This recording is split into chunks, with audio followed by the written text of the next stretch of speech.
Guys, how is it going? This is Mike coming back at you here with another video on number theory. In the previous video, we wrapped up chapter 3. We talked about ways to determine all prime numbers less than a particular whole number, and we learned how to test whether or not a particular integer is prime or not. And then we saw the proof of the fact that there are infinitely many primes.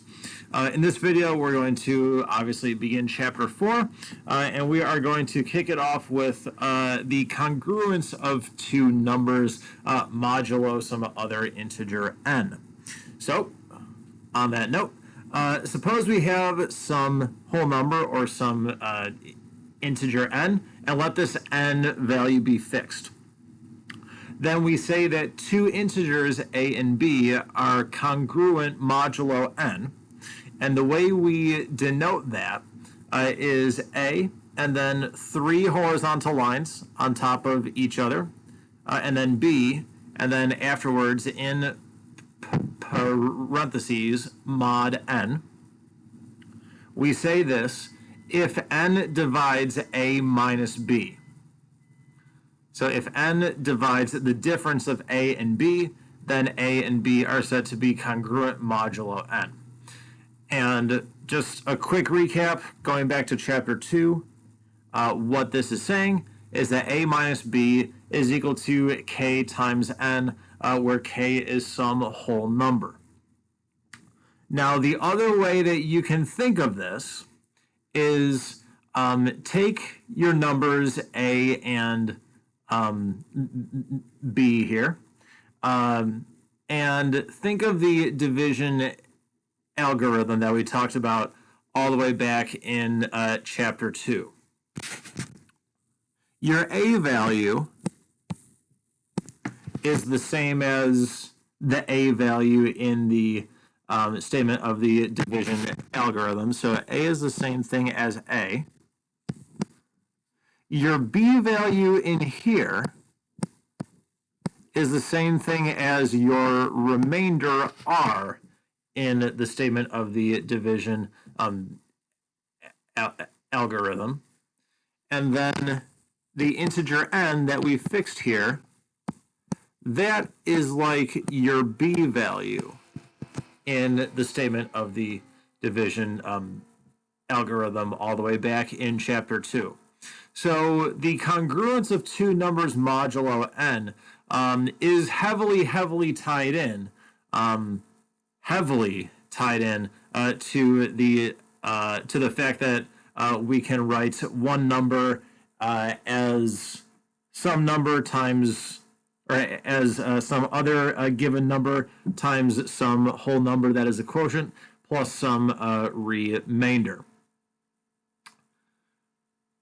So yet another way to say this is that b is the remainder when you divide a by n.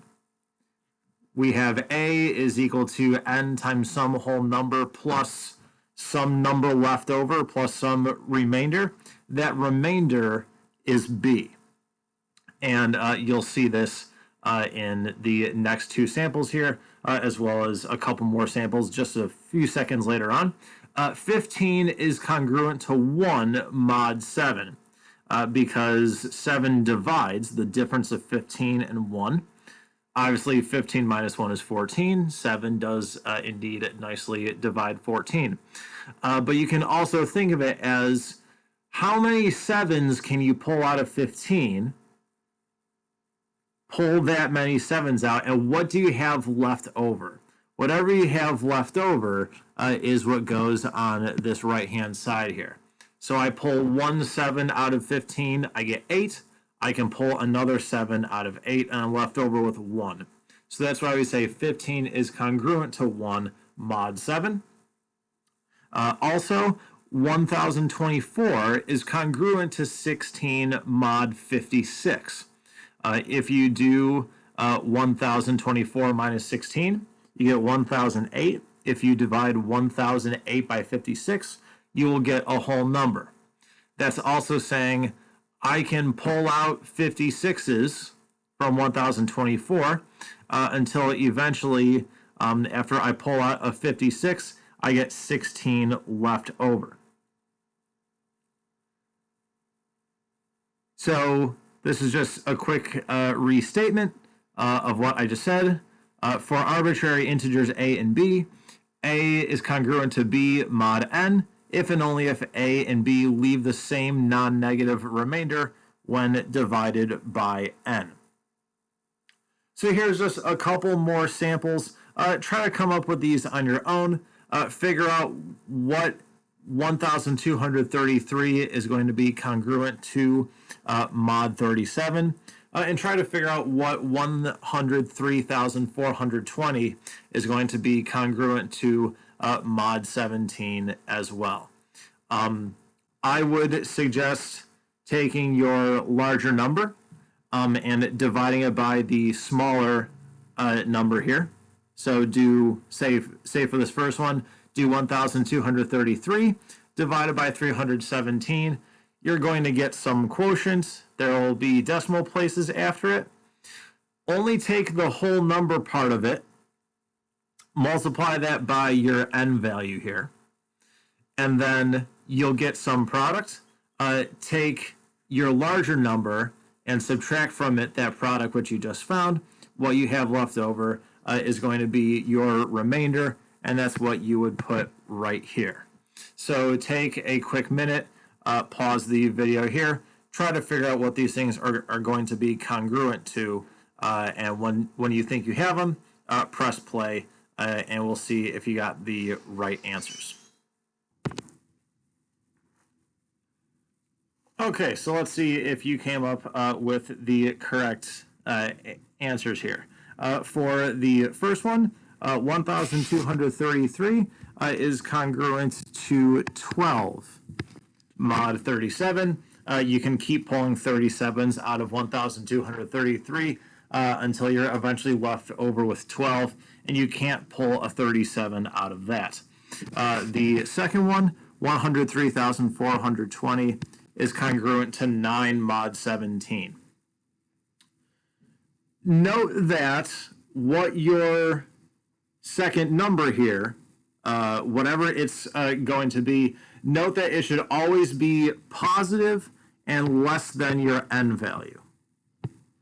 So for the first one, your answers could have been 0, 1, 2, 3, 4, 5, all the way up to and including 36. The second one here, your answers could have been 0, 1, 2, 3, 4, 5, all the way up to and including 16. One of those choices. Next, we'll move on to some basic congruence properties. So suppose we have some fixed integer n that is greater than 1, and then some arbitrary integers a, b, c, and d. Then we have the following properties. Number one is the reflexive property. Any integer is congruent to itself mod any number whatsoever.